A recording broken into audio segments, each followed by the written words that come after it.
What is relevant about this is that whereas 40 years ago when I was born,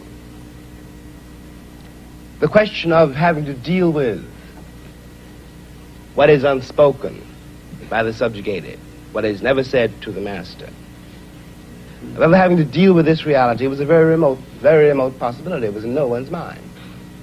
When I was growing up, I was taught in American history books that Africa had no history, and neither did I. That I was a savage, about whom the less said the better, who had been saved by Europe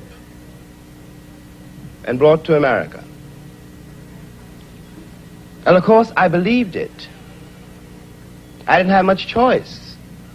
Those are the only books there were. Everyone else seemed to agree. If you walk out of Harlem, ride out of Harlem, downtown, the world agrees. What you see is much bigger, cleaner, whiter, richer, safer than where you are. They collect the garbage. People obviously can pay their life insurance. The children look happy, safe. You're not. And you go back home. And it would seem then, of course, that it's an act of God, that this is true, that you belong where white people have put you. It is only since the Second World War that there's been a counter-image in the world. And that image not come about through any legislation on the part of any American government, but through the fact that Africa was suddenly on the stage of the world, and the Africans had to be dealt with in a way that had never been dealt with before. This gave an American Negro for the first time a sense of himself beyond a savage or a clown. It has created, and will create, a great many conundrums. One of the great things that the white world does not know, but I think I do know, is that black people are just like everybody else. One has used the myth of Negro and the myth of color to pretend and to assume that you are dealing essentially with something exotic, bizarre, and practically, according to human laws, unknown. Alas, that is not true. We are also mercenaries, dictators, murderers, liars. We are human too. What is crucial here is that unless we can manage to establish some kind of dialogue between those people whom I pretend have paid for the American dream and those other people who have not achieved it, we will be in terrible trouble. I want to say at the end, at the last, is that that is what concerns me most. We are sitting in this room, and we are all, at least we like to think we are, relatively civilized, and we can talk to each other at least on certain levels, so that we could walk out of here assuming that the measure of our enlightenment, or at least our politeness, has some effect on the world. It may not.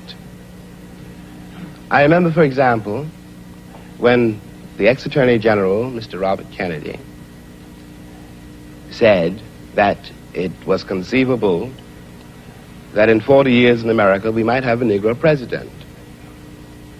And that sounded like a very emancipated statement, I suppose, to white people. They were not in Harlem when this statement was first heard, and did not hear, and possibly will never hear, the laughter and the bitterness and the scorn with which the statement was greeted. From the point of view of the man in the Harlem barbershop, Bobby Kennedy only got here yesterday. And now he's already on his way to the presidency. We've been here for 400 years, and now he tells us that maybe in 40 years, if you're good, we may let you become president. What is dangerous here is the turning away from anything any white American says. The reason for the political hesitation in spite of the Johnson landslide is that one has been betrayed by American politicians for so long. And I am a grown man, and perhaps I can be reasoned with. I certainly hope I can be. But I don't know, and neither does Martin Luther King, none of us know how to deal with those other people whom the white world has so long ignored, who don't believe anything the white world says and don't entirely believe anything I or Martin say. And one can't blame them. You watch what has happened to them in less than 20 years. It seems to me that the city of New York, for example, this is my last point, which has had Negroes in it for a very long time. If the city of New York were able, as it has indeed been able, in the last 15 years to reconstruct itself, tear down buildings and raise great new ones, downtown and for money, and has done nothing whatever except build housing projects in the ghetto for the Negroes. And of course the Negroes hate it. Presently the property does indeed deteriorate because the children cannot bear it. They want to get out of the ghetto.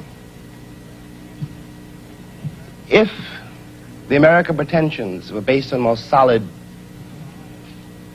a more honest assessment of life and of themselves, it would not mean for Negroes, when someone says urban renewal, that Negroes simply are going to be thrown out into the streets, which is what it does mean now. This is not an act of God. We're dealing with a society made and ruled by men. If the American Negro had not been present in America, I am convinced that the history of the American labor movement would be much more edifying than it is. It is a terrible thing for an entire people to surrender to the notion that 1/9 of its population is beneath them. And until that moment, until the moment comes when we, the Americans, we, the American people, are able to accept the fact that I have to accept, for example, that my ancestors are both white and black, that on that continent we are trying to forge a new identity for which we need each other, and that I am not a ward of America. I am not an object of missionary charity. I am one of the people who built the country. Until this moment, there is scarcely any hope for the American dream, because the people who are denied participation in it, by their very presence, will wreck it. And if that happens, it's a very grave moment for the West. Thank you.